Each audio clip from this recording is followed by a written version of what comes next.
So not maybe so surprisingly, but kind of surprising to me, this is actually a really big deal for some colleagues. And I was able to talk with a table, and this grammar glossary is their big thing that they're working on as an ELA team. And that's great. I don't mean to think that it isn't, but it's just, you think grammar glossaries, defining verbals, but this really is the work that a lot of you are in. And so this is going to be really effective. I do want to answer another question that came up that probably some of you are thinking. So if you zone in one grade level, so you might be representing 6th, 7th, and 8th grade, and you're focusing in on 6th grade, the question was, will these pieces be available? Yes. So we're going to be working through Google Docs as we create today the grammar glossaries and move on to the next piece, the grammar calendar we're going to look at in just a sec. All of these things will be available to you through Google Docs. So if you're focusing in on one piece, know that for your colleagues, all of them will be available. Again, it won't be all perfect and finished, and we think that especially the third piece, the mini lessons, probably won't be done by the end of this week, but we are now a collaborative community. We are now connected. We now can take whatever we need to do and continue with it past Friday. All right. I'm going to head back to the grammar that transfers. Again, the big picture, the next piece, is the grammar calendar. Now, this is a way for us to kind of pace out, create a year-long plan for what we think should happen when across our writing units of study. Now, I'm only showing this for the color visual right now. So you have, just checking to see if, yay, okay, good. So you have right here, this is just one 6th grade grammar plan. This is actually one that was created when the grade level content expectations were our standards still. So this is not an updated piece, but we like this because it gives the visual. So really the heart of the grammar calendar, we're not going to get into the details right now, I just want you to see this big picture, is that we do have writing units that we teach across the year. Many of us are here because your district is considering the MAISA writing units as one resource. It's something that you might be teaching. That stands for Michigan Association of Intermediate School Administrators. And really it's just the collaborative group of all of the counties in Michigan, led by the ISDs.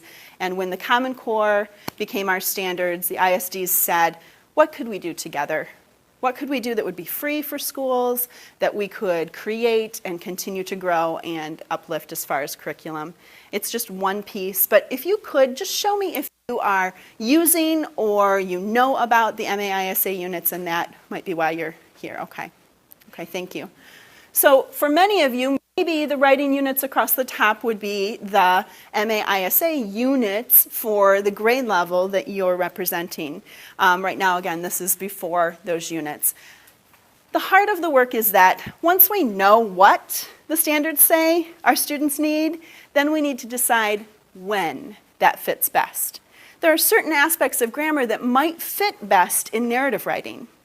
There are certain aspects that could go everywhere. So when we think about informational writing, it might be something that we started in narrative, and now as we're writing informational texts, we need to rethink. So how does that adjective knowledge that we have now work for our 2nd graders? So we think about that, and then we pace that, but we don't just think about teaching at once. Take a look at the yellow. So normally, the tan that's before the yellow above, those are some review pieces. But typically, we start with the grammar instruction at the end of the first unit of our year. We know at the beginning of the year we're creating culture, we're setting expectations, we're developing relationships, and that, according to the grammar, The Power of Grammar, our main text for this work, according to Mary Aaronworth and Vicki Vinton, they say that explicit grammar instruction might not fit as you're beginning your year.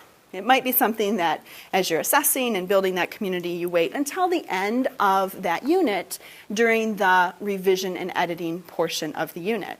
So this is explicitly named right here in this book, and as we get into the grammar calendars, we can have that as a resource. We have several copies available.